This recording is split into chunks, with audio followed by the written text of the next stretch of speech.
गुरुर्ब्रह्मा गुरुर्विष्णू गुरुर्देवो महेश्वरः गुरुः साक्षात परब्रह्म तस्मै श्री गुरुवे नमः. रसिक श्रोत्यांच्या चरणी सादर नमस्कार. आजची ही 57वी कथा. विठ्ठल रखुमाई जय जय विठ्ठल रखुमाई, विठ्ठल रखुमाई जय जय विठ्ठल रखुमाई.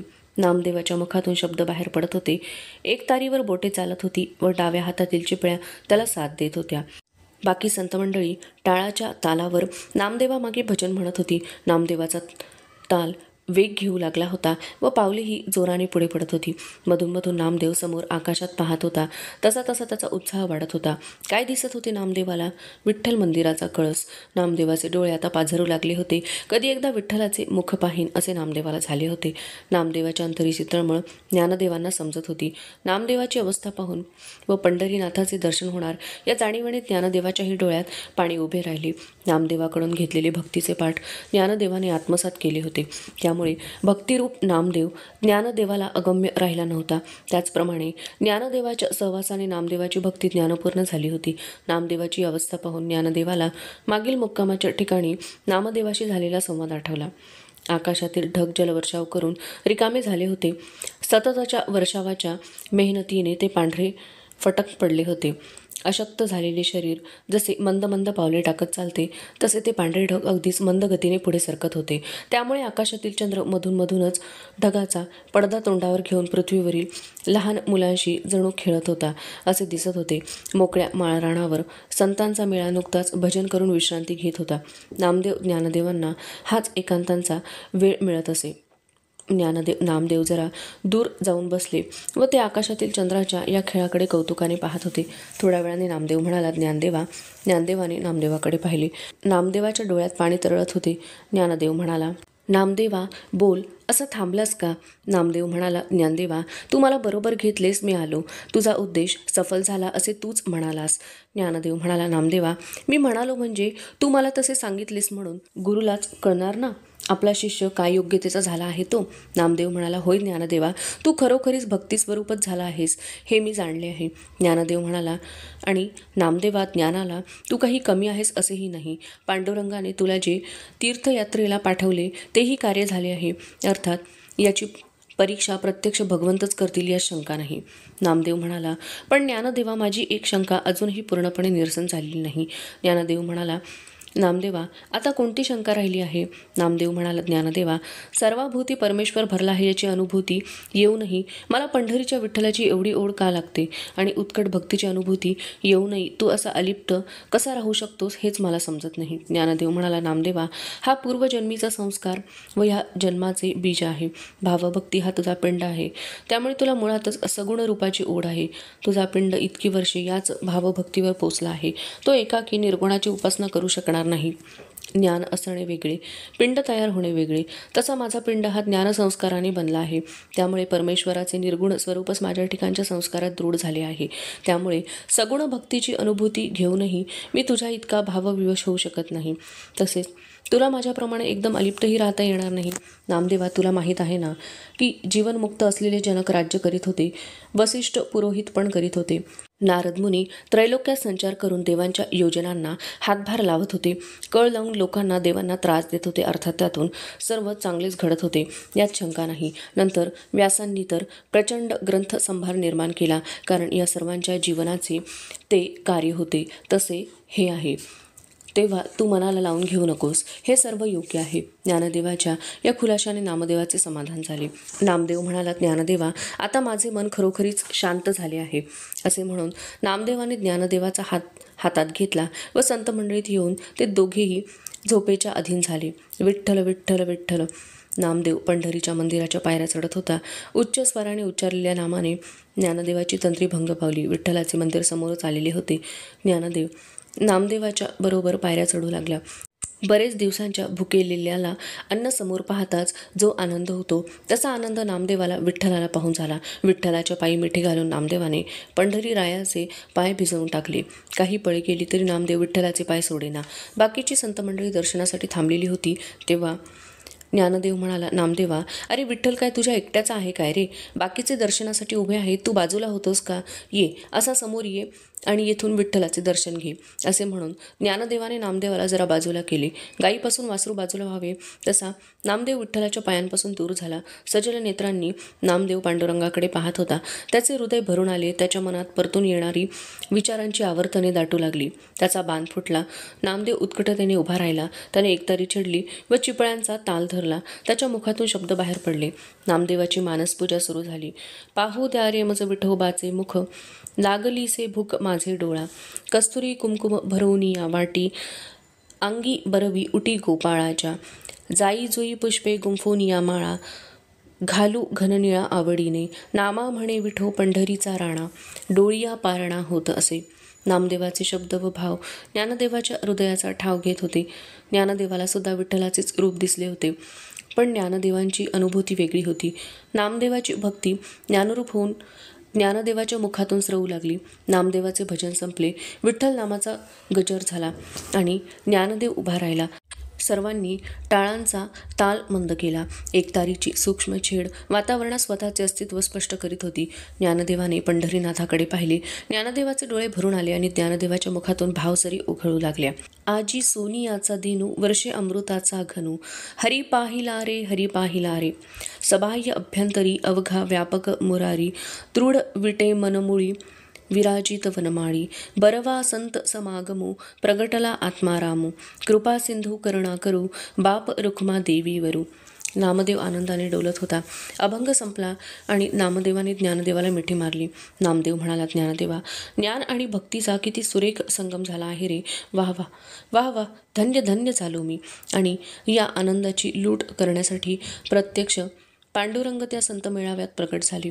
ज्ञानदेव नामदेवाला उजव्या डाव्या हाताशी घेऊन देवांनी दोघांच्या पाठीवरून हात फिरवला. पांडुरंग म्हणाले, ज्ञानदेवा, नामदेवा, तीर्थयात्रा फळाला आलेली दिसते. मला आनंद झाला. आता तीर्थयात्रेचे मावंदे घालून टाका, म्हणजे पूर्णता येईल. ज्ञानदेवांनी नामदेवांनी मानेने होकार दिला. आणि मग काय, पांडुरंगाची इच्छा आणि संत मंडळींचा उत्साह. तेव्हा तयारीला काय वेळ लागणार. सगळ्या पंढरीला मावंद्याचे आमंत्रण होते. भात, वरण, भाजी, चपात्या, शिरा असा गोड बेत होता. गाव जेवण झालं. सर्व गाव पोटावर हात फिरवत घरी गेलं. निवृत्ती म्हणाला, नामदेवा, अरे ज्ञानदेवाला पाहिलास का? बराच वेळ झाला तो दिसला नाही. येथे आल्यापासून पाहतोय मी. बराच हरवल्यासारखा दिसतोय. तुला काय वाटतं? नामदेव म्हणाला, निवृत्ती, होय, माझ्याही लक्षात आली आहे ही गोष्ट. पण या मावंद्याच्या गडबडीत त्याची विचारपूस करायला सवडच मिळाली नाही. निवृत्ती, तुम्ही काही काळजी करू नका. मी शोध घेतो त्याचा व त्याला येतो घेऊन. सोपान मुक्ता म्हणाली, नामदेवा, आम्ही येऊ तुझ्याबरोबर? नामदेव म्हणाला, नका बाळांनो, उगाच तुमची पायपीट होत राहील. मी जाईन जरा. जाईल कुठे? असेल येथेच कुठेतरी किंवा नदीकाठी. आणि नामदेवाने वेगाने पाऊल उचलले सुद्धा. सोपान म्हणाला, निवृत्तीदा, ज्ञानदा हल्ली मोकळेपणाने वागत बोलत नाही. कसल्या तरी विचारात हरवल्यासारखा दिसतो. मुक्ता म्हणाली, होय निवृत्तीदा, मी त्याला बघते तेव्हा तो कुठेतरी शून्यात नजर लावून बसलेला असतो. औंढ्या नागनाथाचे मंदिर फिरल्याच्या वेळेच्या घटनेनंतर हा प्रकार जास्त वाढला असे मला दिसून आले आहे. निवृत्ती म्हणाला, होय सोपान मुक्ता, माझेही लक्ष आहे त्याच्यावर. मी विचारीन त्याला. आणि थोड्याच वेळात नामदेव ज्ञानदेवाला घेऊन आला. ज्ञानदेव देहभावाच्या जाणीवेतून दूर गेल्यासारखा दिसत होता.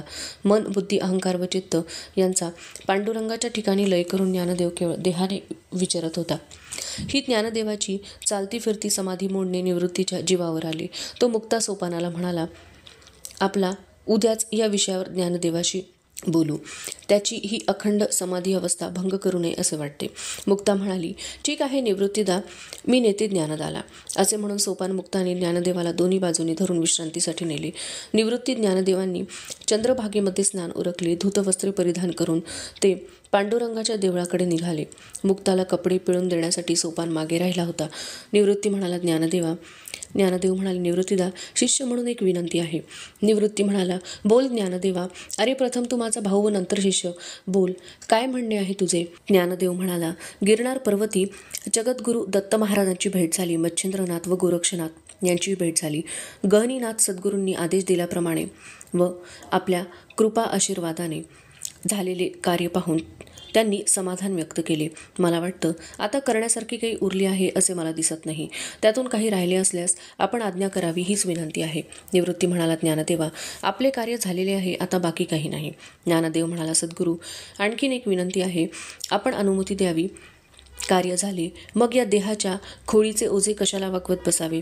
माझे मनात आले आहे की संजीवन समाधी घ्यावी. ज्ञानदेवाचा हा निर्णय आकस्मिक व अनपेक्षित होता. निवृत्तीला वाटले नवीन कार्याची कोणती तरी योजना ज्ञानदेव सांगणार असेल, पण ज्ञानदेवांच्या या संजीवन समाधीचा निर्णय ऐकून निवृत्तीला धक्काच बसला.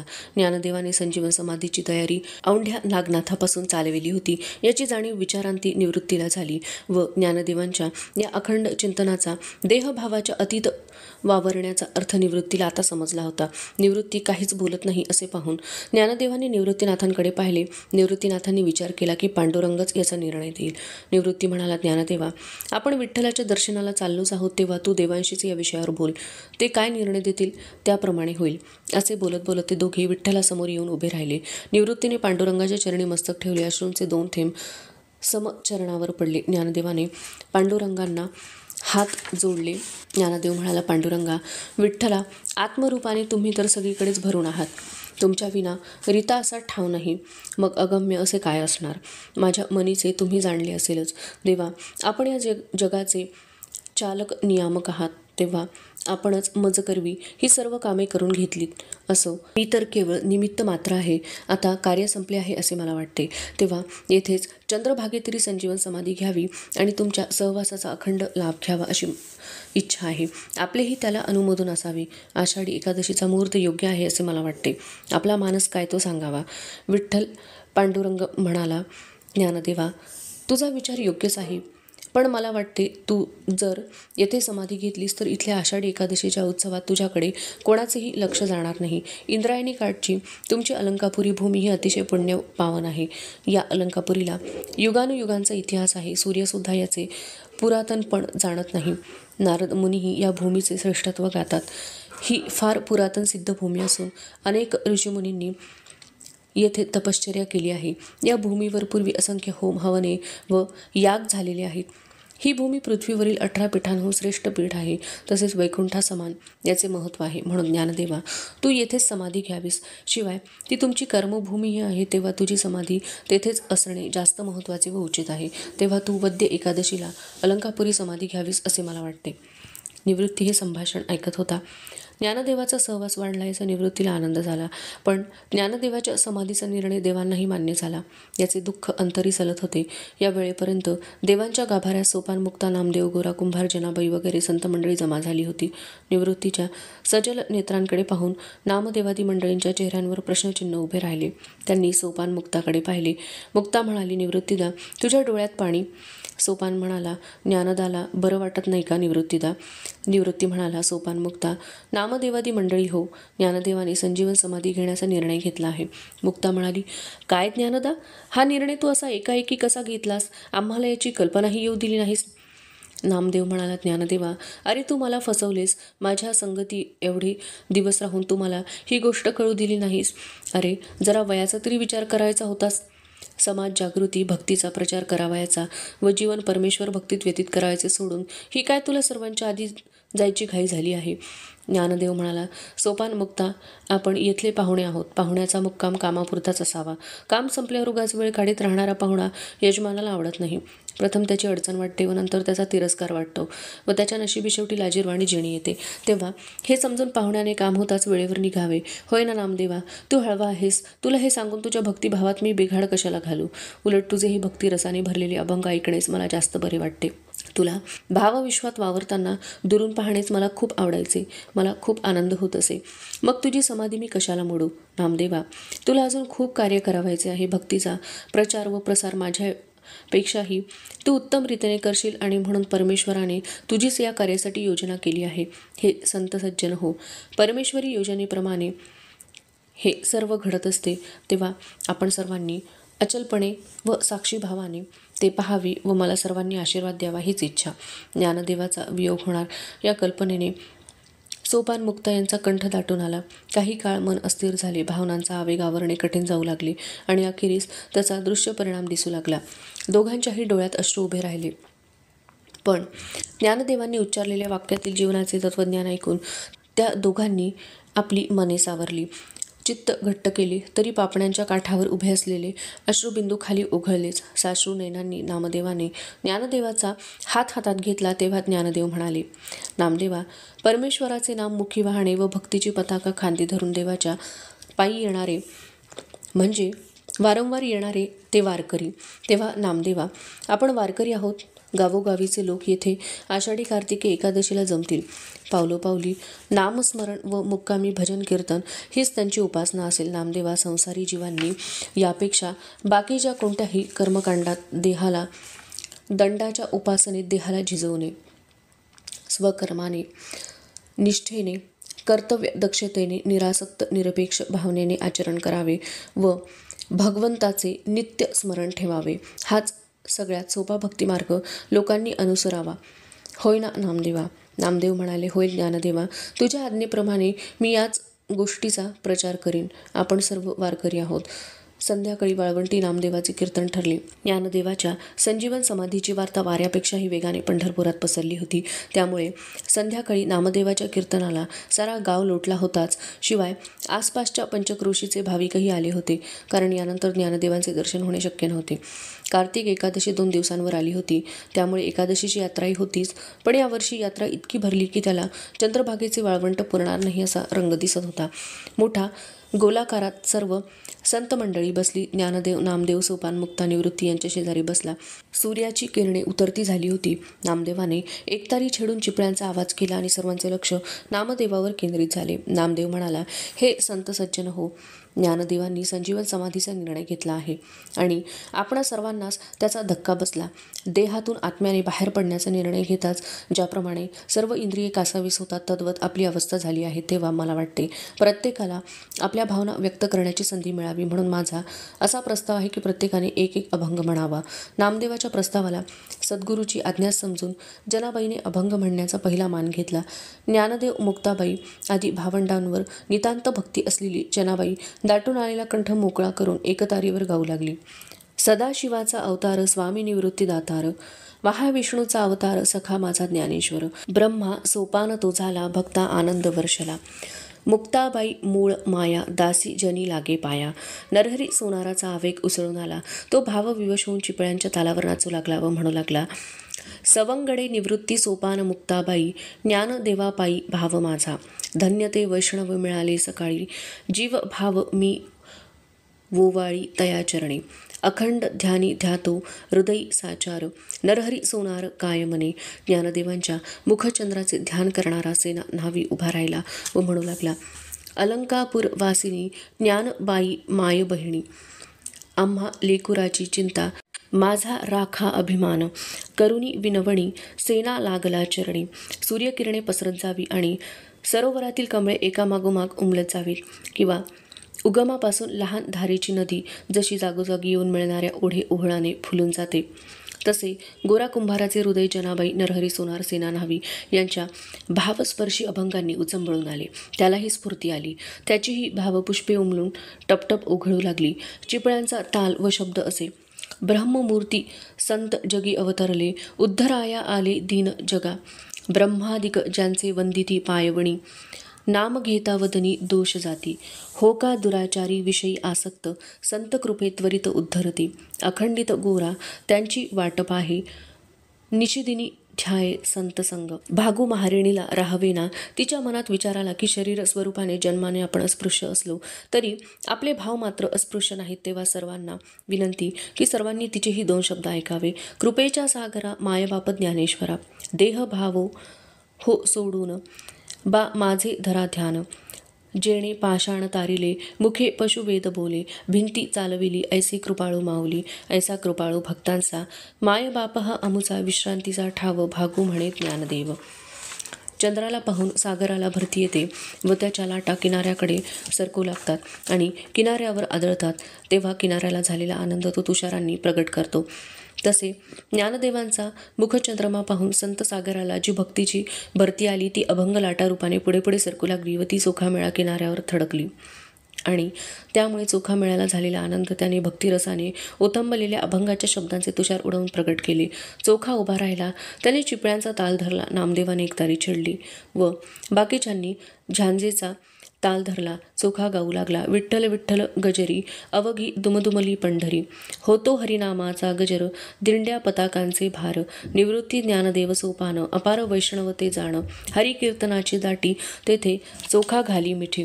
बंका महार उभा राहिला. चोखा मेळा सद्गुरूच्या भाव पुष्पांजलीबरोबर त्यांनीही आपल्या दुर्वा दळांना समर्पण केले. बंका म्हणाला, आदिनाथ गुरु सकळ सिद्धांचा, मच्छेंद्र तयांचा मुख्य शिष्य.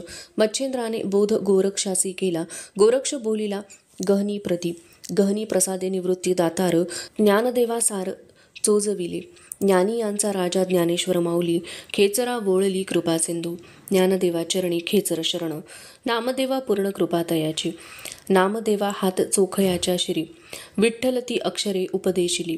बंका म्हणे माझे गुरु चोखा माऊली, तिचे पाऊली लोटांगण.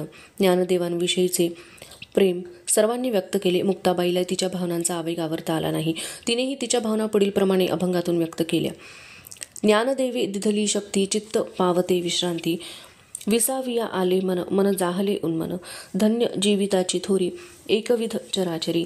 भास मावळता ठाई, सुखी झाली मुक्ताबाई. वर्तुळ पूर्ण झाले. मुक्ता खाली बसली आणि जनाबाईने तिला जवळ घेतले. नामदेव उभा राहिला. एकतारी छेडली गेली. चिपळ्या वाजू लागल्या आणि नामदेव नाचू डोलू लागला. नामदेवाच्या कंठातून शब्दस्वर बाहेर पडू लागले. तीनही देव जैसे परब्रह्मीचे ठसे, जगी सूर्य जैसे प्रगटले. धन्य तो निवृत्ती, धन्य तो सोपान, धन्य तो निधान ज्ञानदेव. उपजता ज्ञानी ते वर्म जाणोनी, आले लोटांगणी चांगदेव. सोहम सुकृताच्या सोडोनिया गाठी, केलीसे मराठी गीता देवी. नामा म्हणे सर्व सुकृत लाहीजे, एक वेळा जाईजे अलंकापुरा. चांगला गडद अंधार पडेपर्यंत कीर्तन चालू होते. लाडक्या ज्ञानदेवाचे कौतुक पाहायला प्रत्यक्ष बाप रखुमा देवीवरू असा विठ्ठल रखुमाईसह वाळवंटी हजर होता. विठ्ठल विठ्ठल विठ्ठल विठ्ठल नामाच्या गजरात अवघे वाळवंट नाचत होते आणि नाचता नाचता बेहोश झाले. एकादशी झाली. द्वादशीचा उपास सुटला. ज्ञानदेवांच्या संजीवन समाधीसाठी सर्व संत सज्जनांनी अलंकापुरी जाण्याचे निश्चित केले. त्रयोदशीला सकाळी सर्वांनी प्रस्थान ठेवले. धन्यवाद.